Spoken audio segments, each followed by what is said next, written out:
your body. Hey, whoa, whoa, hey, hey, yeah, yeah, hey, hey, whoa, whoa, whoa, whoa, yeah, yeah, yeah. Welcome to AfroMic Studios. We offer podcast recording, editing, and consultation. For more information, visit our website www.afromicstudios.com. Follow us on all social media platforms at AfroMic Studios.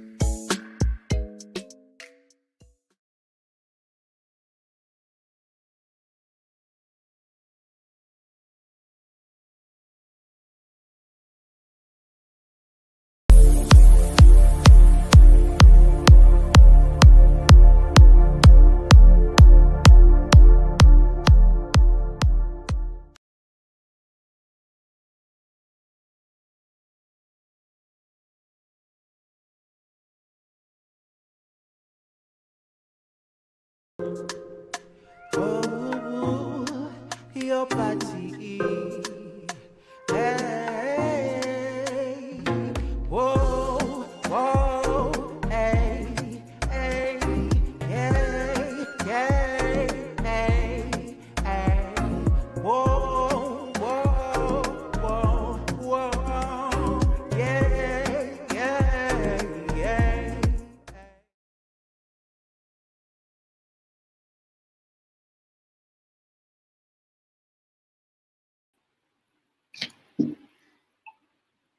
Hello and welcome to AfroQueer podcast, Zoom in Festival.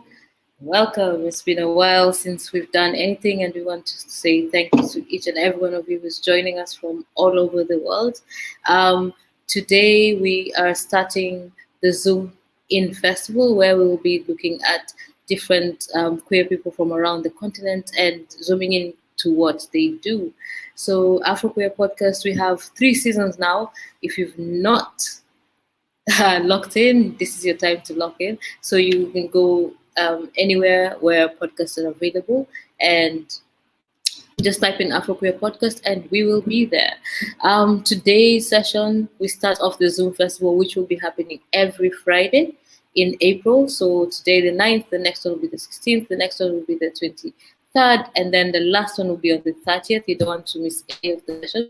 Today's session is hosted and curated by the LGBT Rights Ghana, and they've been championing the hashtag Ghana Gets Better all over social media.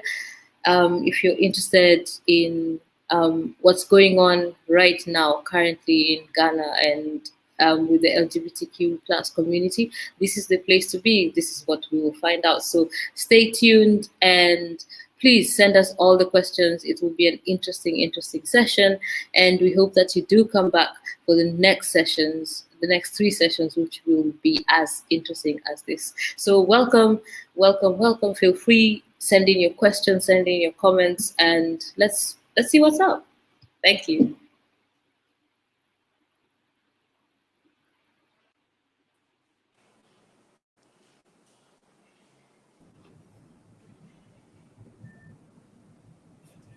Hi, Rita. Hi, good evening. How are you? I'm fine, thank you. You? I'm well. So we're waiting for Suhaida and Tracy to join us. Hi, everyone, and thank you for joining us this evening. And once Suhaida and Tracy join us, we will begin the panel conversation.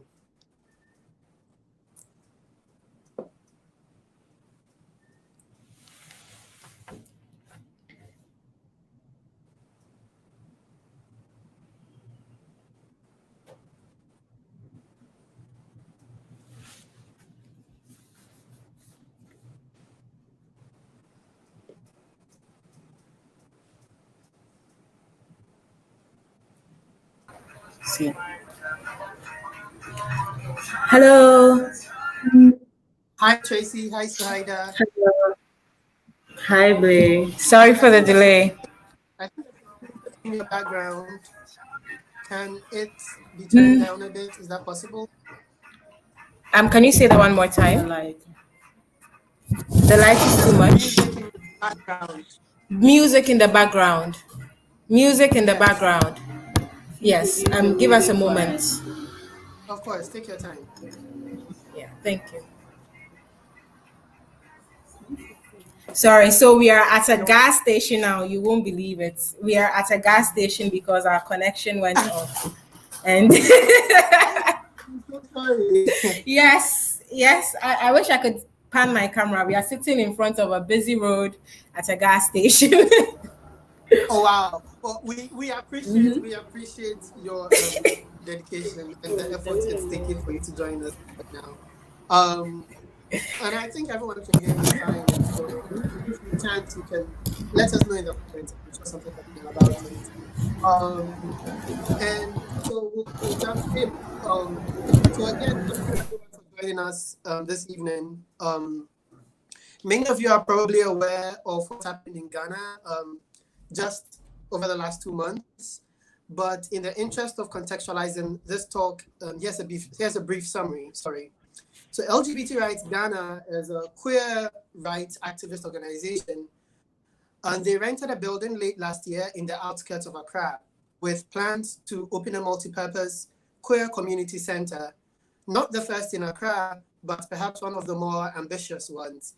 The center was going to serve as an office space for them, as well as a co-working space for others, a safe house, a library, a coffee shop, a hangout space, and also a pop-up health center. So that's a lot.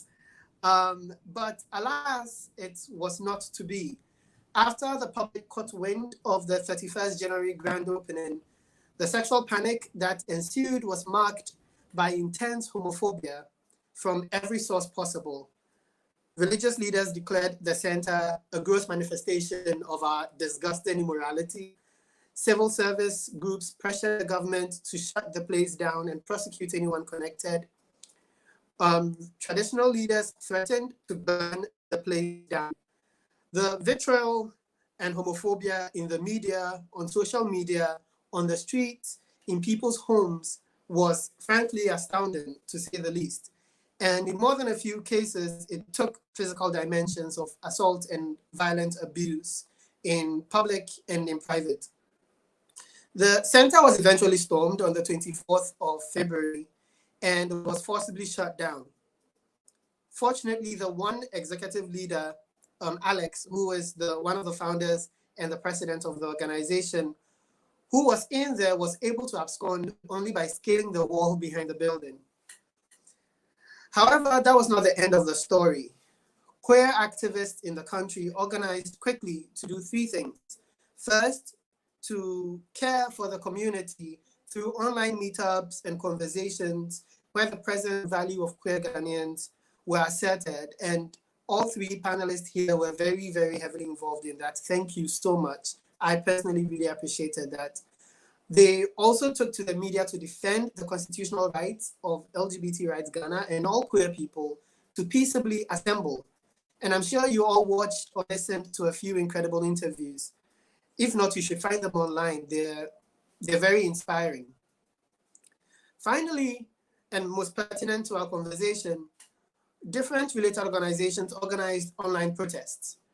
The Silent Majority Coalition that was formed by some Ghanaian feminists, both at home and in the diaspora, quickly gathered hundreds of signatures across the web. And LGBT Rights Ghana themselves also organized the hashtag Ghana Gets Better protest, which most notably involved people changing their profile pictures to a bright red color, more on that symbology later, as well as sharing stories, the good and the bad, on being a queer person living in Ghana, attached with a hashtag. So AfroQueer's invitation to convene this panel could not have come at a better time. We are going to discuss not only these digital protests, but also in general, the effectiveness of digital protest as an activist tool, particularly in the African context when it comes to LGBT issues. What are some of the opportunities here? What are some of the limits and pitfalls? We'll delve into all of that. But first, a word from our sponsors. Just kidding, those sponsors. We're moving straight into this.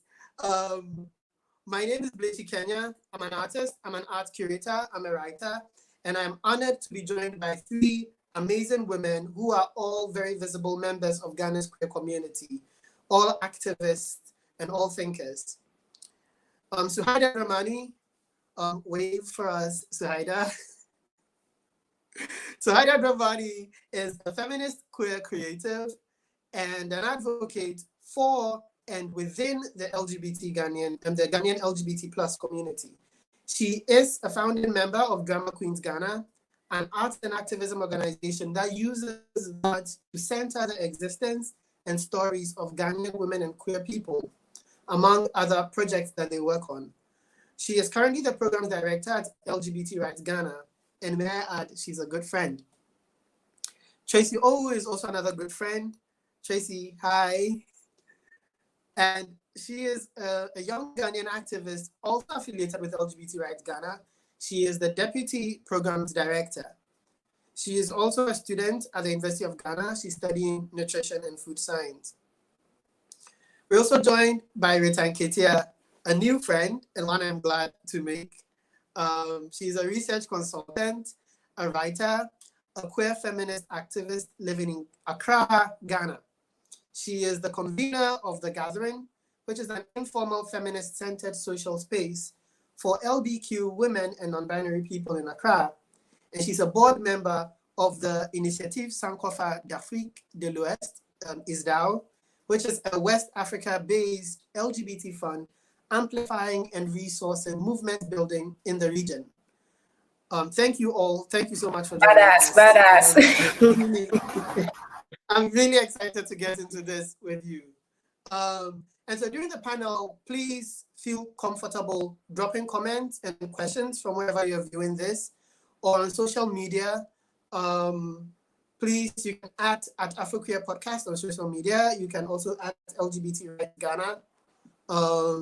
We'll incorporate some of the comments into the 30-minute panel, and we'll also take some during the 20-minute Q&A session.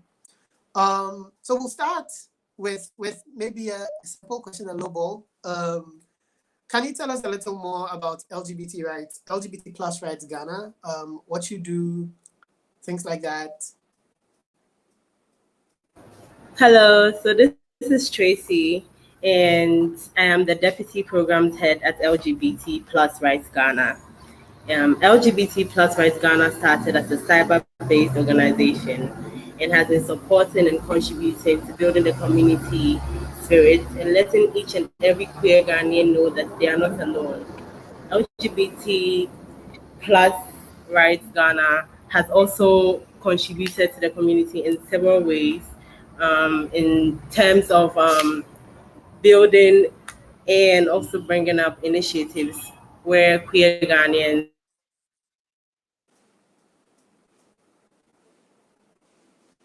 are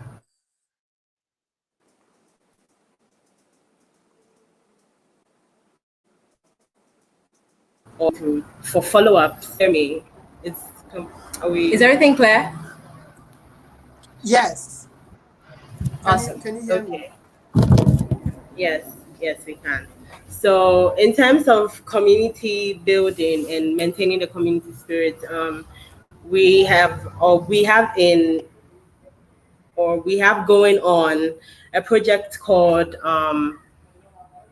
Black or Ghanaian Gay Expose. I'll put the like original name in as we go on, but it is a project where we allow people to report abuse, report blackmail, and report basically anything wrong that has gone or happened to them in the community, and then we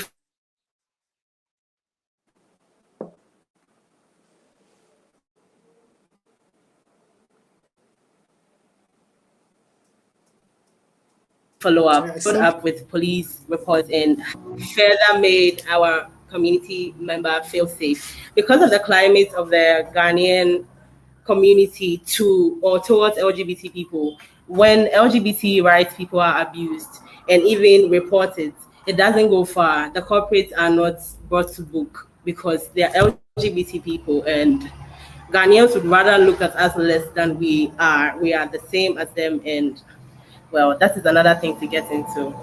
But in championing the community spirit and letting every queer Ghanaian know that they are as equal as every other person, we have followed up in these instances and we have made complaints and we have followed up, and then things have happened. So amongst our initiatives, we have the Here and Beyond as well. And Here and Beyond is before the movement even began. So that is quite interesting to note. It started in December 2018, and it has been a monthly program which is organized on the last Sunday of every month, where different and varying topics are discussed. So we've had topics on love, sex, and relationship. And we've also had topics on, well, we've had like group therapy sessions to discuss amongst ourselves, and also and heal. And we've had our recent one, which has been the Ghana Gets Better Twitter campaign, which has been amazing and is really why we are here today. And Ghana Gets Better started as, well, it is a Here and Beyond project, but we did anticipate that it would get big. We just didn't see like the ricochet effect, if that's right. It just keeps getting like bigger.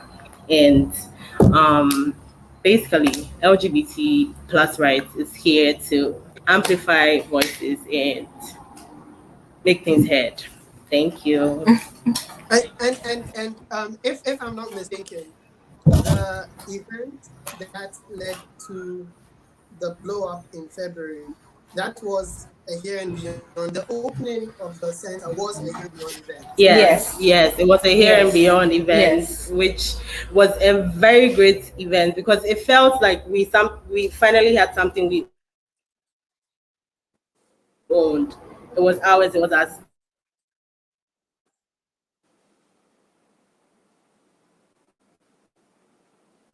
space. And a month later, yes. So less than a month later, it wasn't just taken; it was raided, and we felt insecure. We still feel insecure, and I mean, like secret word, and yeah, Yeah. basically.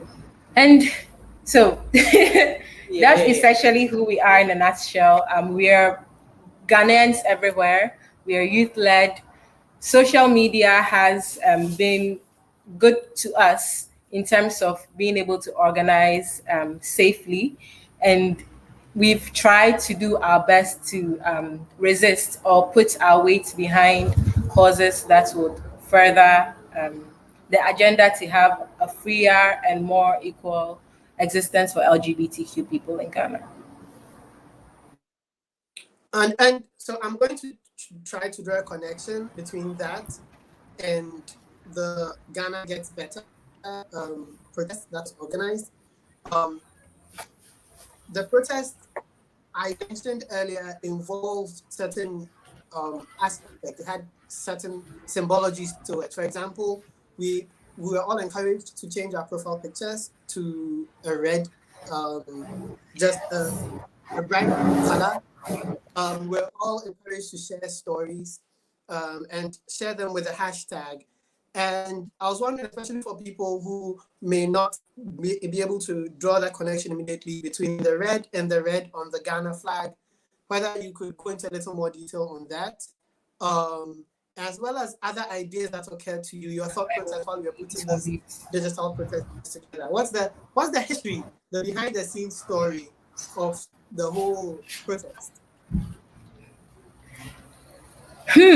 So, as part of our Here and Beyond activities, we always try to find inclusive ways of bringing the community together so that we can unify and interact, socialize, basically claim space for ourselves and also feel safe while doing it.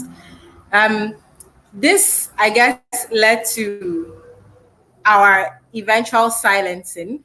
You know, as everything is happening, we have wheels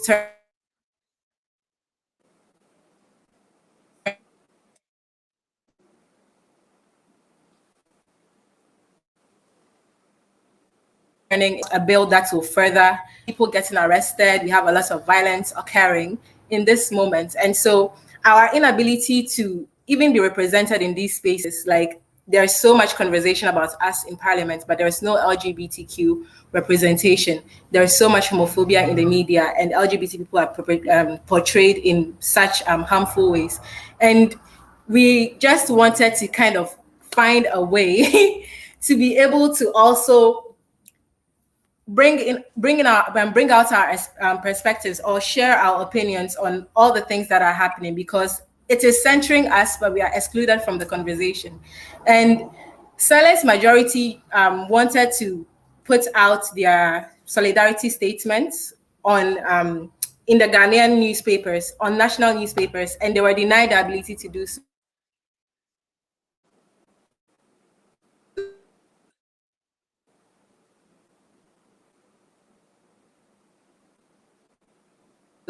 So while doing that, strategized that since we can't go to any other media form, we'll go to where we know best, which is social media.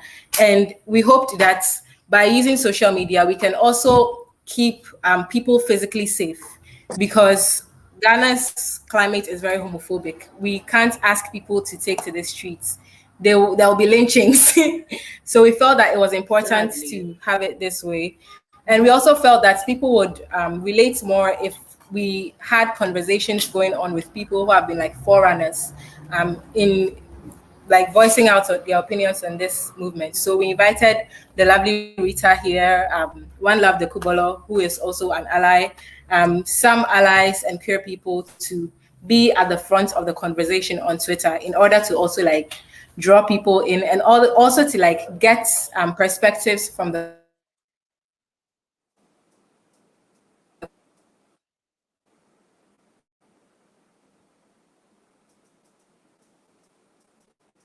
community, are some key stakeholders for the LGBT community. So we also really wanted to hear the community as to what they felt we could do better.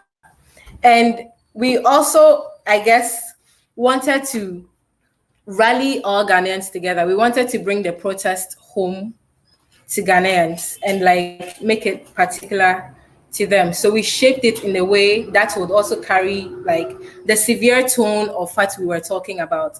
And in Ghana, whenever there is a protest, how the lawyers do it, the teachers do it, the medical health professionals do it is they take to the streets with a strip of red, either on their wrists or on, like tied over their heads, and they protest. And the red is supposed to signify their solidarity, or to signify their displeasure.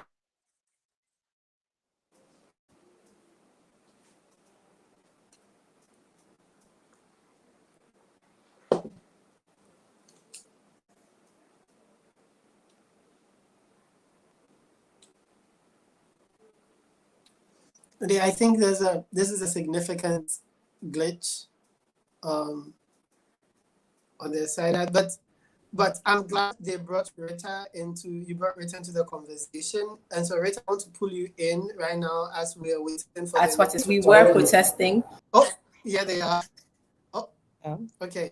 While they get back in, I want to bring Rita into the conversation, because you were heavily involved, as Suhaida just suggested, in the entire process of the protest.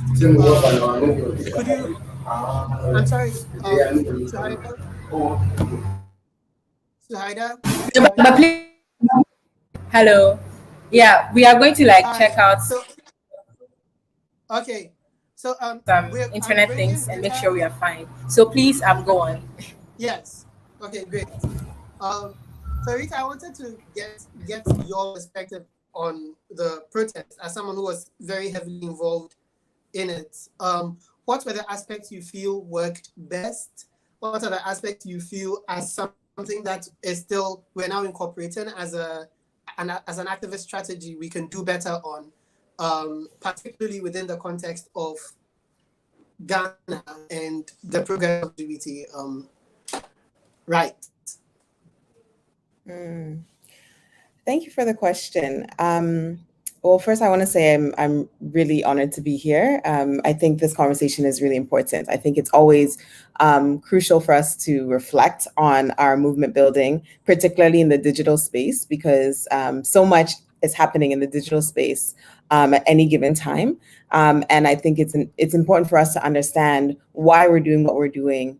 When lots of information is coming at us, just being very clear about why we're doing the work that we're doing in the digital space.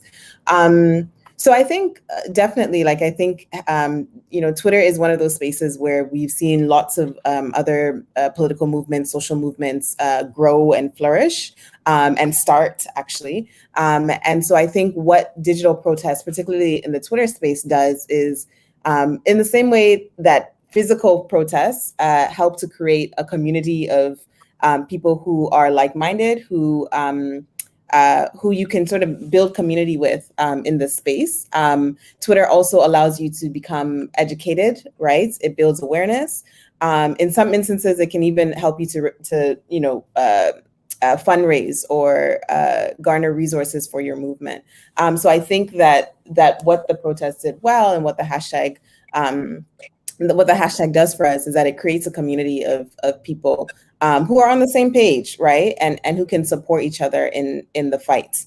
I think, of course, there are clear limitations with any protest space, but particularly with digital protests, especially in a context like Ghana, especially with an issue like LGBT rights, right? And so we know that not everybody's on Twitter. In fact, a lot of Ghanaians can't be on Twitter because it requires resources, right? It requires you to be able to buy a data bundle and engage for a long period of time. And many people can't do that. And so unfortunately, you do end up missing large segments of the population that can't be a part of that conversation. But I think that's why it's really important to couple digital protests with grassroots activism, right? And being connected, finding ways to be connected to organizing in the country, on the ground. Yeah. There's so much to unpack there. There's so much to unpack there. But I do want to just patch a little some few spaces that Suhaida and Tracy were hearing due to the glitch we couldn't get clearly. They mentioned something about a bill, and that's in early March, a private member's bill, which is notoriously difficult to pass in Parliament because MPs usually do not have the resources to even write those bills, to couch it in the right legal language. But they decided to put together resources six MPs decided to pull together resources to write a bill that would clarify more or less Section 104 of Ghana's Criminal Code, which makes a natural carnal knowledge a misdemeanor. And a natural carnal knowledge, a lot of Anglophone countries will recognize this as a remnant from the British colonial code, and is used as a scaremongering tactic to basically control not just LGBTQ people, but also just anyone who is not conforming to the way men and women are supposed to conform. It's used to threaten them. So that's the bill, and that's something that we're still observing to see how it goes. But that's one interesting thing. And the second thing I also wanted to patch was finishing up the description of the importance of the color red. It's used to signify seriousness. It's used to signify determination. It's used to signify serious grievance. So that is why red is also worn to funerals in Ghana, and also war, and also demonstrations. And so to have the color red be on people's profile pictures was definitely powerful in using that kind of Ghanaian symbology to convey that message. But I do want to go back to some of the things that Rita brought up, and I'm very keen, Tracy and Suhaida, for you to come in with specifics to Ghana Gets Better, but also Rita, just in general, thinking through, because this is for all of Africa, thinking through the lessons here and the sort of the things we should be looking out for when you talk about the digital divide and bringing in people who are not on Twitter, because unfortunately, it is expensive being on Twitter and staying on for the entirety of the protest. How do you bring in people? How do you leverage this? Is it even possible? Is it something we should be looking for in this space? Or the answer is here? Anyone can take it first. This is a difficult question, but I would start by pointing out that I noticed on WhatsApp too that a lot of people changed their profile pictures on WhatsApp to red. I know Suhaida and Tracy, your profile pictures are still red on WhatsApp. People also did it to Facebook, so it wasn't just limited to Twitter. Was that a deliberate consideration that you made, or was it one of those beautiful things that just comes up because people are ingenious in their own selves?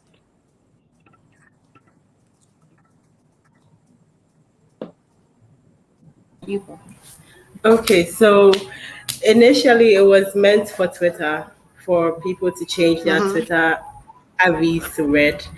And then I think we did post something on Instagram to alert those on Instagram as well that this was about to go down. And so if they would like to be a part of it, they should change their Instagram profile pictures to red. And I think that also spilled over to like WhatsApp and every other place you could see the red ads. And that was very powerful to see because it made us know that our cause was being heard and we had people who were willing to stand with us. That was very nice to see. And also, hello to Kweku Dade. Yes. I got a comment just popped up, and he's a good friend. He was at the launch, and yeah. So definitely, Having is like also managing a chess club, so we are super happy to have him on board as an ally. And definitely having to resort to social media, should I say, to like actually draw attention or protest or vent, is very limiting. And we had hoped to have like be able to do more or like make more impact as anti-LGBT groups are doing, be able to like have those meetings and sit in parliament and actually like move in ways that could benefit the community on a more strong level. But it's like you're getting blocked from everywhere. At the same time, looking at the spaces that we find ourselves in, which is like usually social media, it was also nice to see that the fact that people, like we encourage people to maybe create different Twitter accounts or new Twitter accounts, brought forth a kind of silent majority situation where we had people tell us that they were surprised by certain people changing their avies to red. And so I feel like it's also, even though it's really, really, really limiting in terms of like class and accessibility, it's also allowed those who already have access to kind of securely enter the fold, if it makes sense. And it's also like helped us because it is so hard to have allies right here on the ground with us to like I don't know, do work. It also really gave a space where all our allies along with us could actually like show Twitter our numbers and well just Twitter unfortunately, but like actually have that show of support. And also having just those red avies was inspiring for the community, and we really want to like think of ways that we can make this way more inclusive such that it is safe. At the same time, more people can add their voices, because truly it is grassroots efforts and us coming forward to like fight for our own rights that is going to turn the tide. So we are really also hoping, like, open to suggestions and better ways to organize.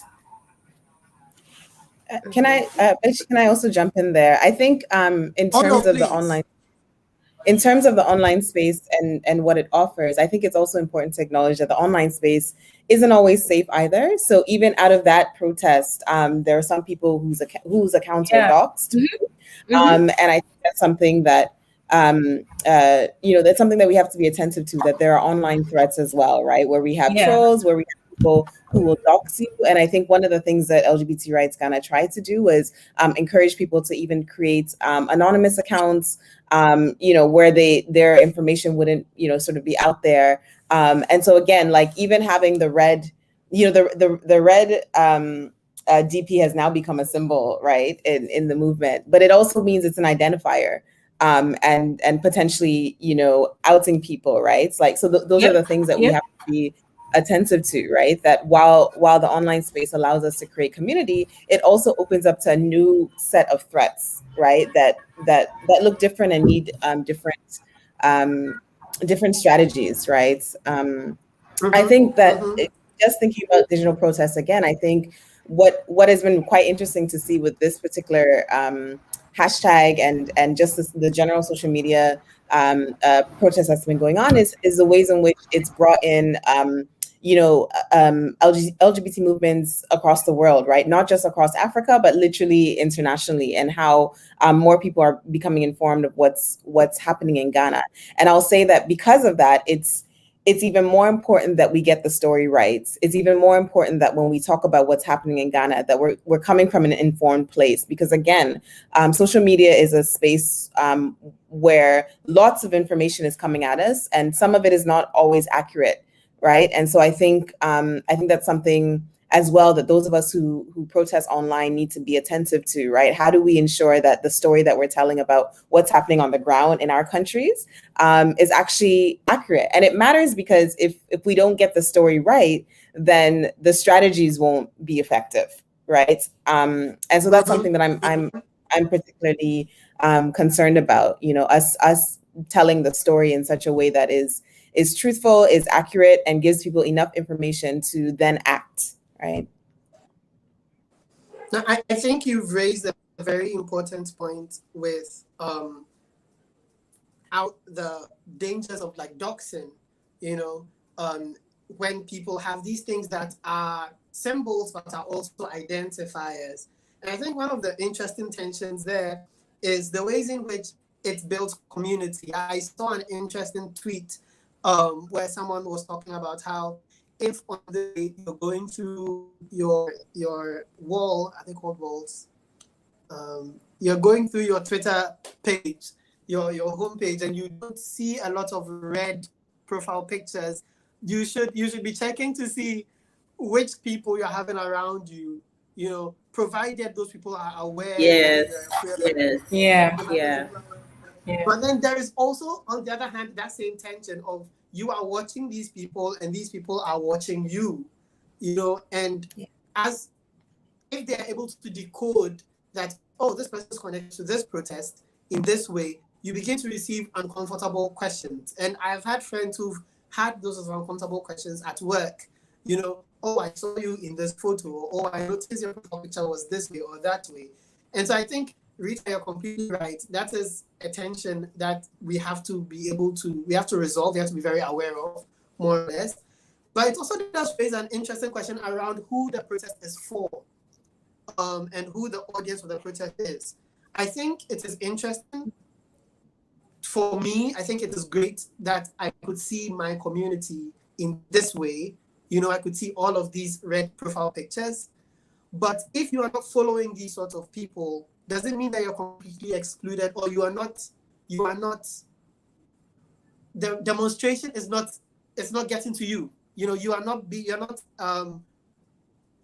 confronted by the reality of the existence of these people and being confronted by their demands.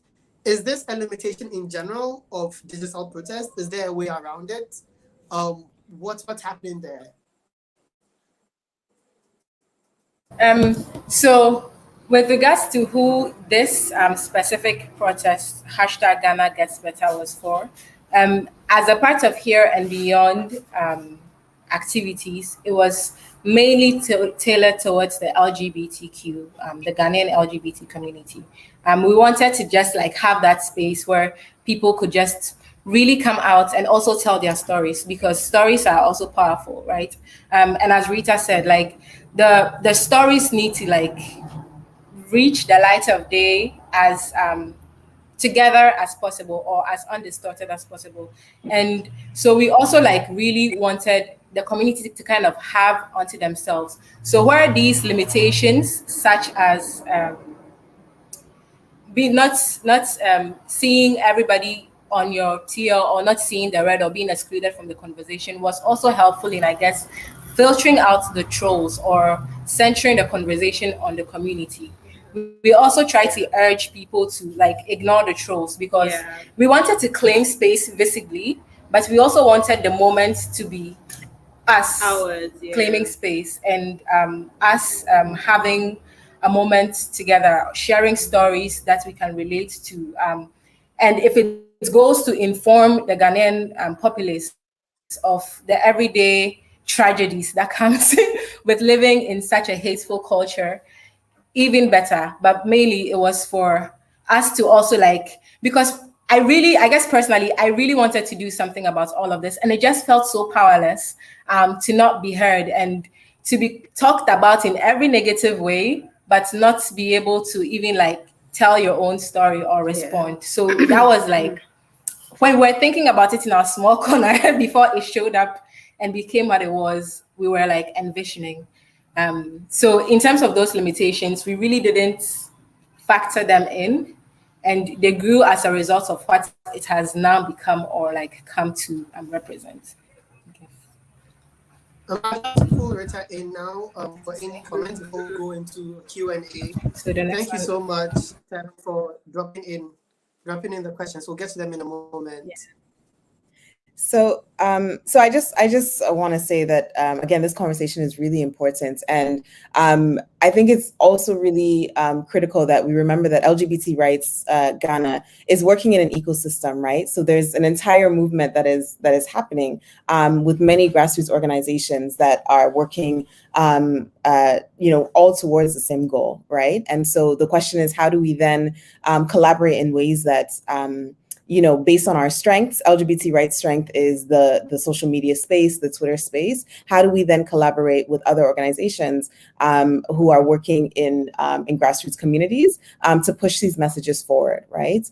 I think it's really important that we understand that there's an entire ecosystem that exists, and we need to sort of find ways to collaborate. That is an incredibly important point to end on, because again, just to hammer on it, as I mentioned initially, LGBT Ghana is not the only queer related queer activist organization working in this space, and there are lots of organizations that do not even have a rights-based politics or a rights-based focus, that may be focused on other aspects of queer life in Ghana, for example, community care, for example, health, for example, just building solidarity.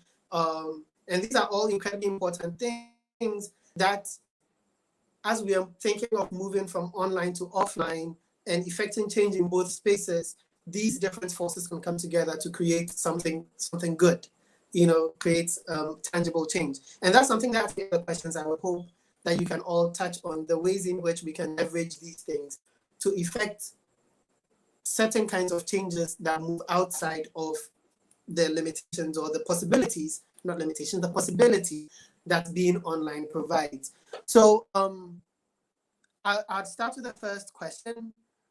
Maya Turola, who is watching us on Zoom, wants to know who the biggest opponents are of a legal and recognized LGBT plus association with physical offices in Ghana, and who the biggest supporters of this are. Please, any of you can take this. I'm sure the answers will surprise a lot of people, but I'm eager to hear what you guys think about who the biggest supporters are, who the biggest opponents are.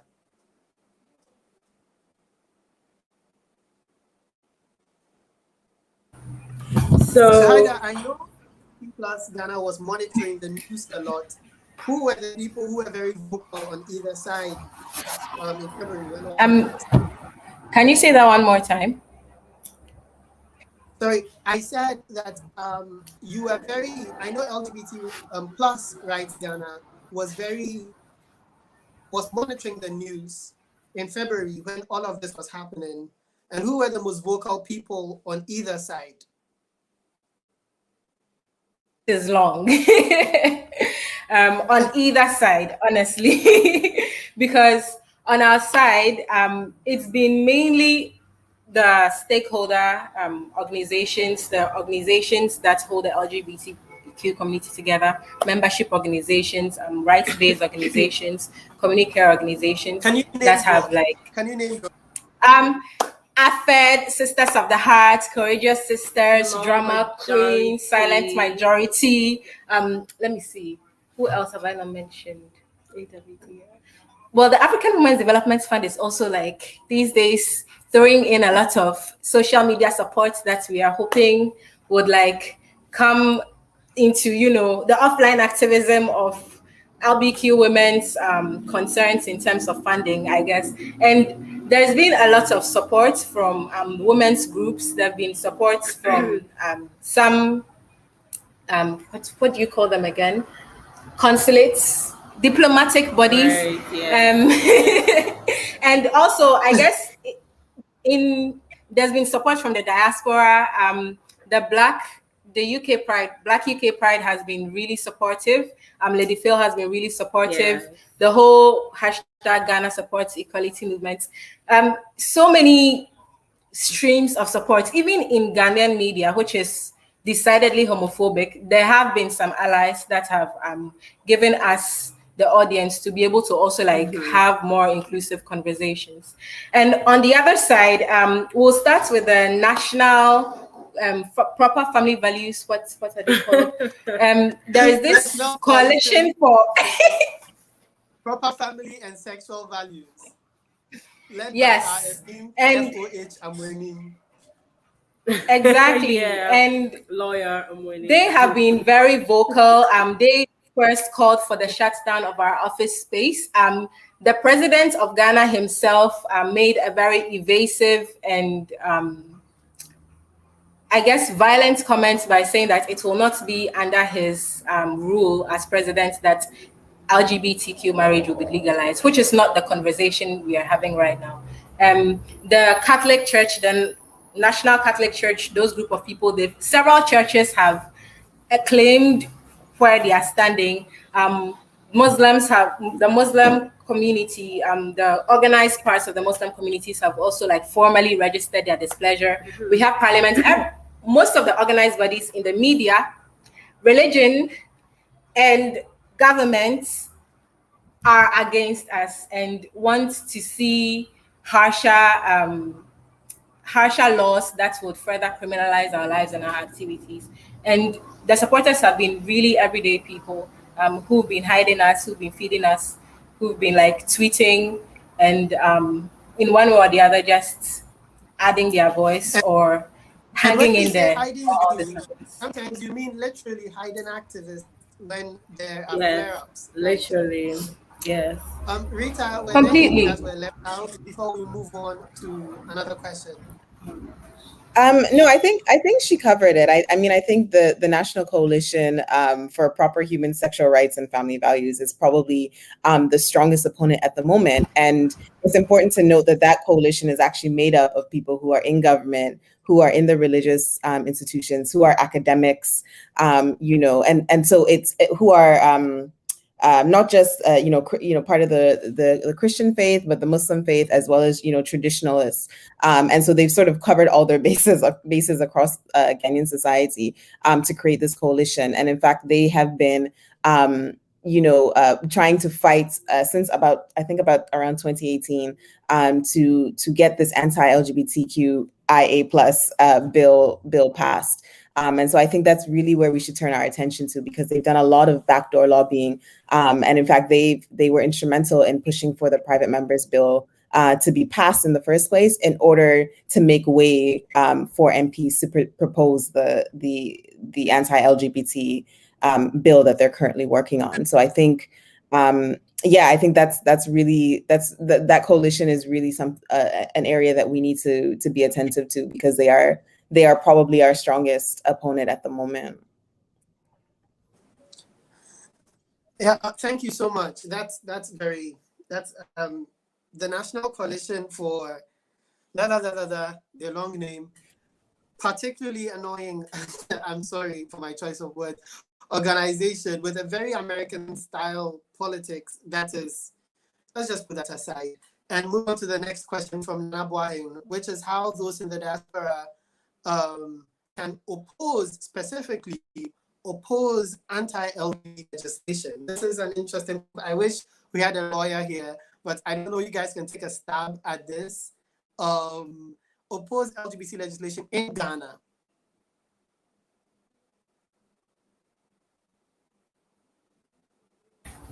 I really, there are so many ways we can help. Besides like donating to the various funds that are trying to do the work at grassroots level to advance the cause of LGBT activities. If you're a lawyer, if you can give some direction, if you know what we can also do to like counter all that is happening, we'd be really happy to like hear from you. If you can think of inclusive ways or ways that we can support the community at this time, and also like be able to make sure nobody is left behind or we reduce the casualties while this whole thing is happening, it would be great.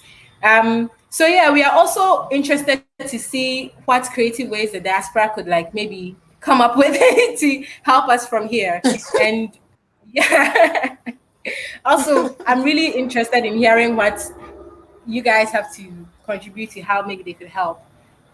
So in terms of helping, I think educating from where they are is also going to help, because personally, I've had people go out there and come back and still maintain the same mentality they left with, because it is Ghana and we are back to Ghana and we have to still, maintain that for our people.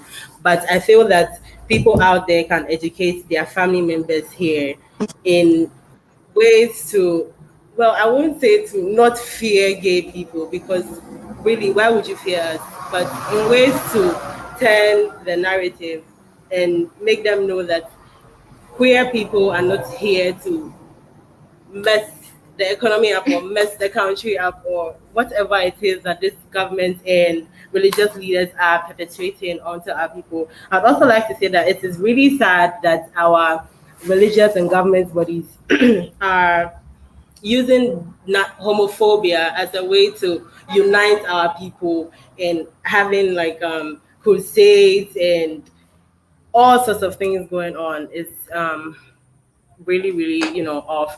And also with regards to what Selma said, yes, donating is also going to help us, because now that we have lost our space, it is left for us to be creative about how to still bring our community together, because that was going to be our main point for convening and progressing as a visibility movement. But it is now left to us to be creative about different ways as to which we can continue to foster the community spirit in whichever ways we can. And I think the diaspora can also help in this way by donating to our GoFundMe account and also donating to other organizations that are helping us in these times. Yes. Rita? I mean, this is a big question, right? How does diaspora support really from where they are? And I think the suggestions that were offered were really good ones, right? I think it's about getting informed, getting in touch with grassroots organizations here. Come and practice law in Ghana. How about that? For the diaspora lawyers, come and practice law in Ghana, and help us with fighting the bill that's being proposed. Yeah, I think it's very important for the diaspora to understand what's happening here, and to make sure that they are doing things that are in alignment with strategies, and understand the risks and the threats that are exist at the local level, and then to educate other people in the diaspora, maybe sending letters to embassies where they are, sort of expressing their displeasure with what's going on in Ghana, any international, sort of legal spaces that you exist in, if you can sort of advocate in those ways, I think all of that can help. Because there are also a lot of Ghanaian cultural spaces in the diaspora. There are churches, there are Jollof fairs that are organized, there are cultural fairs that are organized.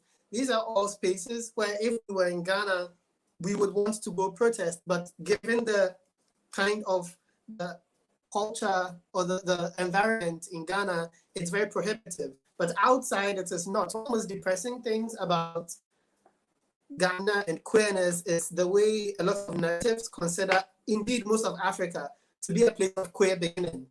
People are here and then they become queer and then they go outside Africa to seek queer liberation or queer fulfillment, and or queer actualization. So this is a place of queer beginning.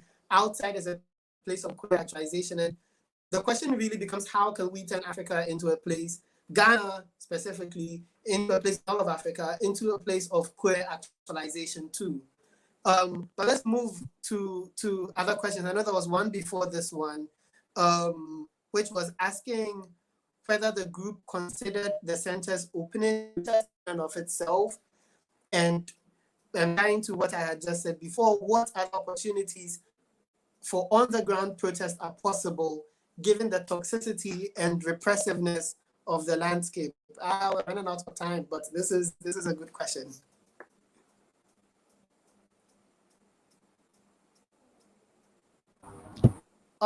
The opening was definitely considered a protest, but among other things, we really wanted it to be a celebratory moment. We wanted to dress and look nice and, have a party and be happy, because it was like a big thing for us.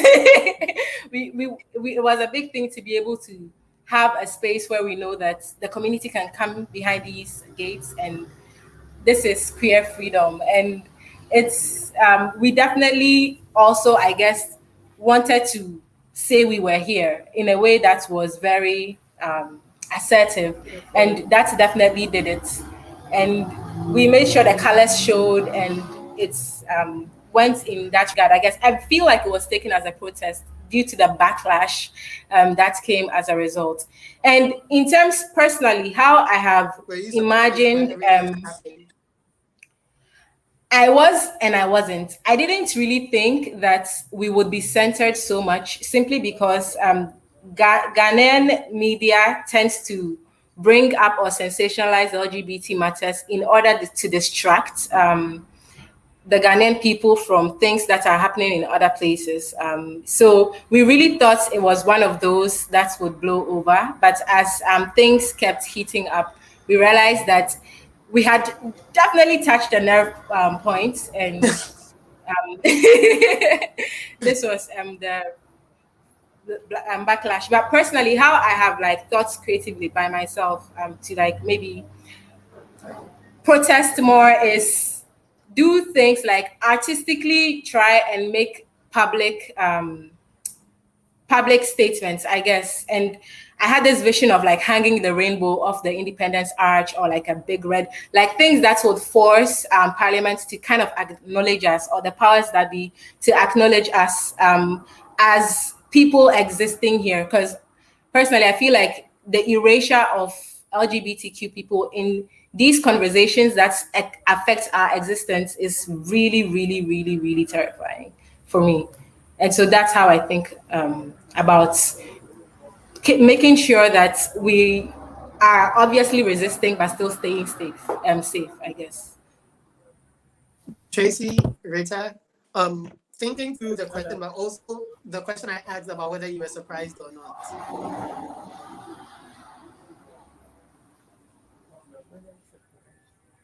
Well, I think I would say that I was surprised. I was off social media, so I got to hear about it maybe 3 days after it happened, and I was rooted to the spot I was at because I was shocked. I mean, we opened it and we posted our pictures and we are happy, and it wasn't just going to serve as a community space. It was our space, but it was going to have like a library. It was going to have maybe a coffee shop. We had our office space. It was going to be a whole space to just come, sit, get creative, do whatever you want to do freely, and go back to your home. And to hear that they had shut it down, and not just shut it down, but raided before even like shutting the whole place down, it was very sad to hear.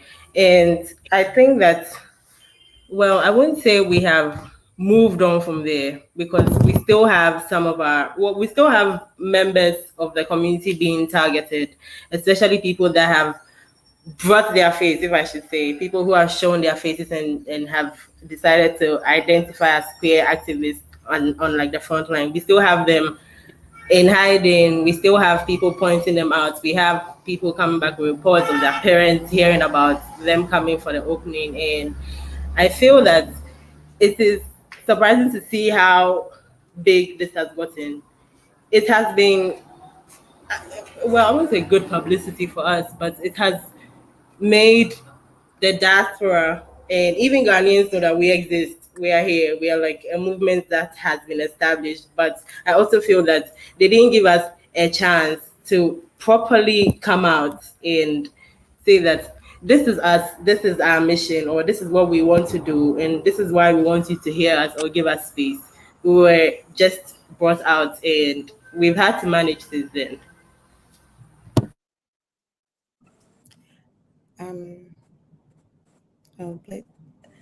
So, sorry, Yes. was the question around? The question was around if we were surprised by the backlash. That was one I brought in.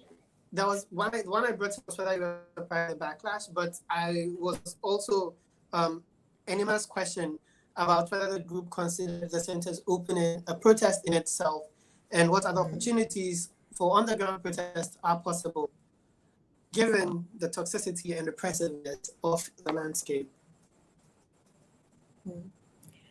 I think it's a very difficult question. Yeah, so like I wasn't surprised, only because really the person who outed this, or at least how I heard about it, was 3-4 Morning, right? Sort of making his media rounds, sensationalizing it and scaring the Ghanaian public that there's a new center open and we should be very cautious, and we need to act on this quickly, and Biden is going to force us to recognize LGBT. He just sort of made a big stink about it. And he's been doing that for quite a while, right? And so I'm not surprised. I am disappointed how it was sort of taken up. And I think to Anima's question, I think that this is a lesson for us as a movement, right? In terms of how we organize online versus offline. Right, that the risks are different in the offline space, and we need to be attentive to that. Right, what is our risk assessment? What are the security measures we're putting in place as we're creating physical space for ourselves? And I think that that's something that we need to carry with us moving forward. Right, as we will continue to do grassroots organizing, especially now that a bill is being proposed. Right, what will it now mean if the bill in particular has language around criminalizing advocacy, right? Not just criminalizing our identities, but literally criminalizing our ability to advocate for ourselves and for our community members. That is going to completely change the landscape of LGBT organizing in the country, right? It's going to shrink the space for civil society. And so these are the things that we really need to get mobilized around, right? Both in the online space, right? So I'm talking about leading campaigns around, maybe repealing the criminal code, or leading campaigns around fighting against the bill that's being proposed, bringing attention to what the bill will actually do, the harm that it will cause. And then also at the grassroots level or within the country, figuring out ways to like having conversations about what does it mean for our movement now, right? Many offices, in the wake of the LGBT Rights Ghana office being shut down, many other offices had to close down because they were afraid for their safety. And so it's affecting all of us, right? There are ripple effects to this thing. So not only are we having to figure one other office also Yeah. ransacked by its landlord? Yeah, so there was one office that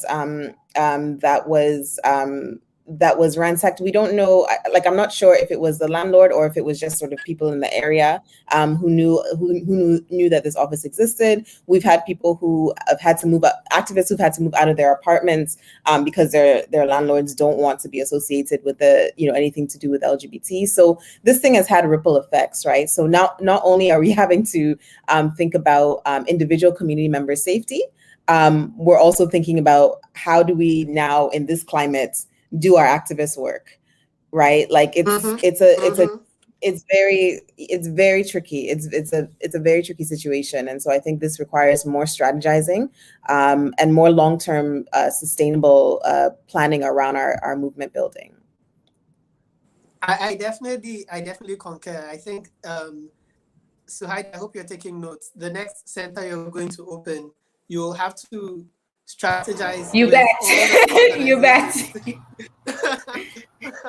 I think to make sure we don't get a part 2 of this. Tevin, I don't know whether there's still time for our questions. I want to take them, but I also want your permission. So if you can tell us in the background if there is still time. If you're welcome, we can.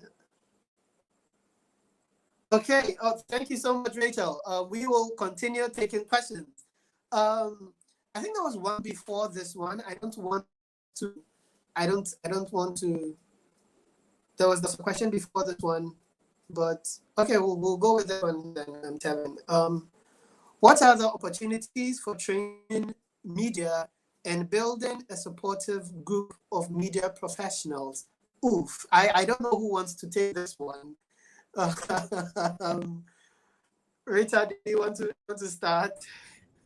I mean, it's very so let me just say that over the past few years, some organizations have worked behind the scenes with media allies to train them to get the language right when they're reporting on LGBT, right?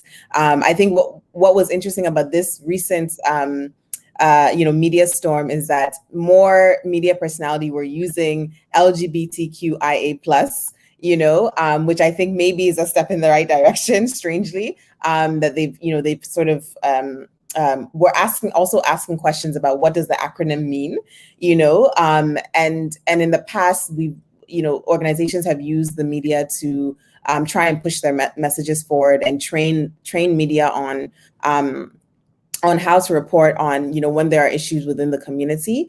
I think the challenge becomes, I think it's the media allies, unfortunately, I think can be fickle.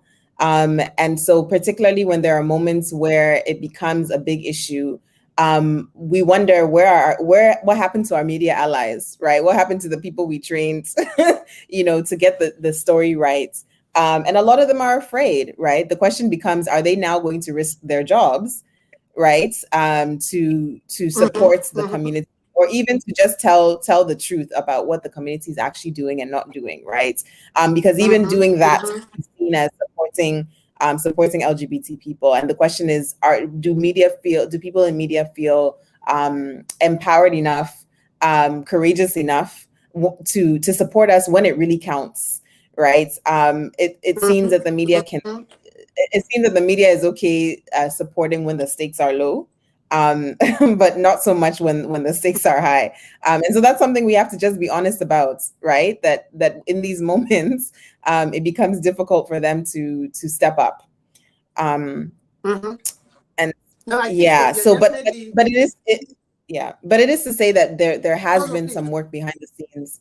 There has been some work behind the scenes with certain organizations who've tried to train media, but it almost feels like, they just sort of come to these meetings, collect their per diem and go. Because when we actually need them, it's a bit difficult to find them, right? So that's the reality right now, unfortunately. I did also observe that, as opposed to other past moral panics, there was a better mix of derogatory statement and LGBT using the right terminology, as opposed to in the past where there would have been no use of LGBT, just sheer derogatory statement. So I guess progress, Yeah. But at the same time, for the first 2 weeks or so of reporting, they did not know where the center was. And I mean, that's a good thing on the one hand, but on the other hand, it means no one bothered to actually visit the place in their reporting, which raises questions about the quality of reporting they were doing. And I know, Selma, you, Suhaida, you visited Class FM. Am I right? Was it Class FM? You visited a radio station to talk. The fact that you were visited in the first place is incredible. Can you talk about that experience and the way you were addressed? Well, going in there, even at first, there was a whole internal debate on whether it was safe enough to actually, go to these spaces to have these interviews. We were afraid we'd get ambushed because you just never can tell with the media. But I would say that we got there and we didn't receive any difference in treatment. And there were also people, I guess, people on the opposing end of our activities who were respectful, I guess, as far as sharing the space was concerned. It didn't help to keep hearing the presenter say that he's vehemently against LGBT, but the conversation needs to happen. It's I don't think it helped the conversation at all, because I felt like it already sets the tone that these people are going to say what they are going to say, but then we don't really do that out here. So I would have wished I can't blame him, right? There were also people coming for him. When the calls would come in, they would go directly to him and say, why are you allowing these people to be on air? There were lots of calls like that, mad at the station for even giving us the opportunity to present our side. So it's tricky to even advise, because everybody is feeling some pains in order to just give us some attention. So it's made me also empathize, I guess, with our allies in the media and how restrictive their work can get in terms of keep job security and things like that. Tracy, I don't know if you have things to add to this. We'll be more than happy to get your insight as an insider when all of this was happening. Okay. So I had a personal experience which really doesn't have to do with the media, but I'm sure the media is indirectly involved because they inform these people. So I went to the market on a usual Saturday to go shop, and there was a pastor in the middle of the road with his big speakers preaching to the people and telling them to pray so their children don't turn gay. Because you pray so your child doesn't turn gay. He's like, would you like your child to be gay? No, pray to God, tell him to break this. And that was in the early part of this. That was when the misinformation was high. Like you said, Bleachy, you said they didn't even know where the office was located. And I can tell you for a fact that it was like that. Passing through the market, some people said we were really, really big, prominent people who had come to Ghana to start a whole gay movement, and we were come to do all these things. And I felt that with regards to the media, the local channels, I wouldn't want to name, but the local radio stations and channels didn't do very well in giving the information as unbiased as possible. They sensationalized it and wanted it to sell for as long as possible because it was interesting. Ghana had been dull for a very long time, and this came and every single person wanted to jump on the train. So going through the market, yes, this was what happened. People praying against it. It was a Saturday morning, 6 a.m., and this was what was going on.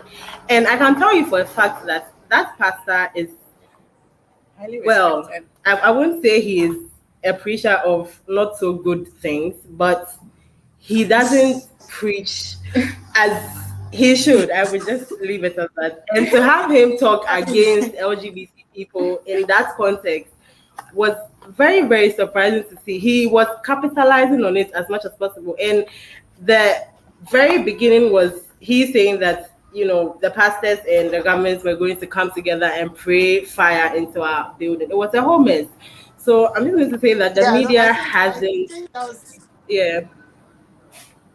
Yeah, Blake. I was just going to say that that was emblematic of the response of a lot of religious leaders when all of this was happening. I know they organized, I don't know whether it actually happened, a national day of praying where all the It happened on TV. It happened, and it's actually a big deal because it was at that one day rally that 30 MPs showed up and pledged that's what the coalition for anti-LGBT or MPs against LGBT, that's where they actually came out and formed themselves as a solid group to walk into parliament and demand that this bill be passed. Yeah. I think also sorry. I think also that you know, there was also the journal. This is Ghana. This is the situation we find ourselves in, and it's very scary because these are the people that we trust to do proper investigation, to provide unbiased reporting. And so, what does it mean that we have journalists who, in their professional capacity, are saying that we do not want LGBT in Ghana and are actively campaigning against it? But having said all of that, I do also want to acknowledge that. There were at least two shows that tried to have somewhat of a balanced view. I mean, there's some controversy around this idea of debating LGBT rights, but I think there was a show. So Asasi Radio had Alex Donko there with one of the representatives from the National Coalition, and they had an exchange. And the host, I'm forgetting his name, but he asked critical questions of both of them. And I think that, you know, if we can't have media who are going to be supportive, at the very least, we can have media who can, who can sort of lead an unbiased conversation and ask critical questions of both sides. Right. At the very least, right, we can, give us that space so that we can also, advocate for ourselves and explain what our priorities are, right, without being hostile towards us. And then there was Good Evening Ghana also did a segment where they had, I think, about 4 or 5 people. Again, it was debate style, but there was an opportunity, and I think the former Deputy Minister Victoria Hama was there, and she said some really interesting things, right? And I think it's important to create those spaces of discourse and debate. I know some LGBT people and some activists see this differently. They feel like, we shouldn't be debating our humanity, and I absolutely agree. But in the climate that we find ourselves, if we can at least get a platform where we can talk about the issues as opposed to being interrogated, some of the interviews that Alex did, unfortunately, he was really interrogated and violated in particular ways where they're asking you personal questions about, what kind of sex you have, right? If we can move from that to at least, creating a space where we can dialogue and have debates, at least that is a step in the right direction for me. So I just want to also acknowledge that some of that did happen, though it definitely wasn't the majority of the reporting. The majority of the reporting was quite negative and quite intrusive.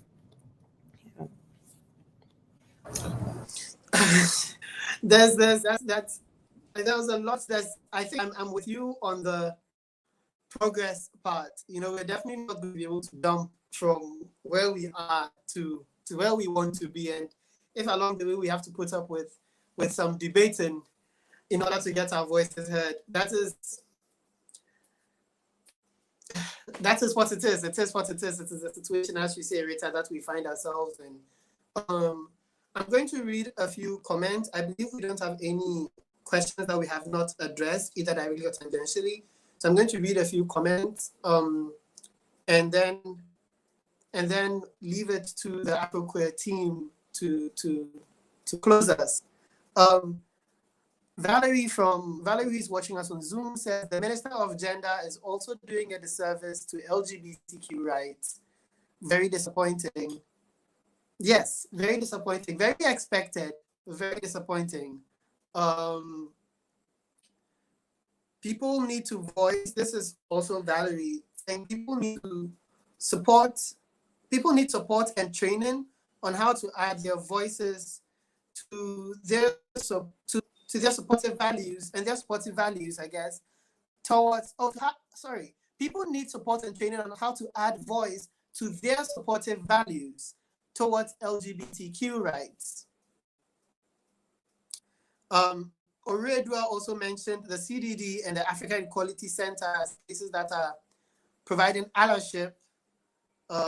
Yes. And Kweku Daddy mentioned that he liked the choice of red too, because the more of something you see, the more likelihood you'll get used to it.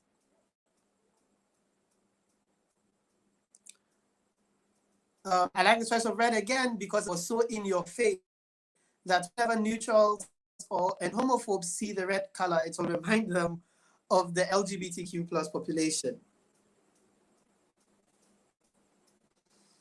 I think this is directly for me. Thank you, Tevin.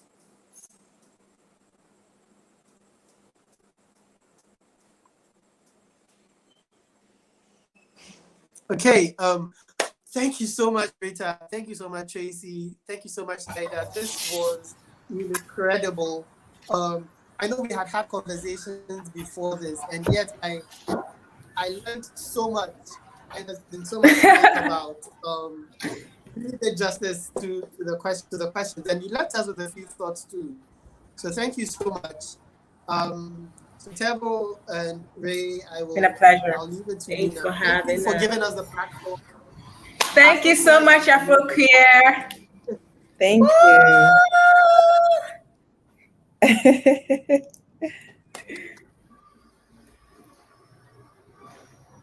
You're muted. Like after all this time on Zoom and everywhere, all these years, I'm still muting my mic. Anyway, I want to say thank you to each and every one of you who has joined us from Facebook, from YouTube, from Instagram Live. I want to say thank you so much to the LGBT Plus Rights Ghana for having this session. So this is the first of 4 sessions that we will have this month. And so tune in again next Friday. We will send out the times, we will send out the information. And I hope that you have learned so much in today's session, especially regarding protest online and how we can move our protests online to the grassroots. So this has been amazing, and I hope that it has been amazing for you too, wherever you're catching us from. Listen to the podcast. You can find us everywhere podcasts are available. Just type in AfroQueer Podcast, and see you next Friday. We shall send out the information. Follow us on all social media. Follow LGBT Rights Ghana on all social media if you'd like to donate to them. If you're watching on Zoom, check the chat box. You'll find the link there. If you're watching on YouTube, just click the title under the description box, and you will see a link to where you can help. And they have a target, and they're halfway there, and I think we can push them a bit more. So thank you again, and hopefully you'll join us again next week, where we'll have a panel from Botswana. So good night and goodbye. Oh, your body. Hey, whoa, whoa, hey, hey, yeah, yeah, hey, hey, whoa, whoa, whoa, whoa, yeah, yeah, yeah. Welcome to AfroMic Studios. We offer podcast recording, editing, and consultation. For more information, visit our website www.afromicstudios.com. Follow us on all social media platforms at AfroMic Studios.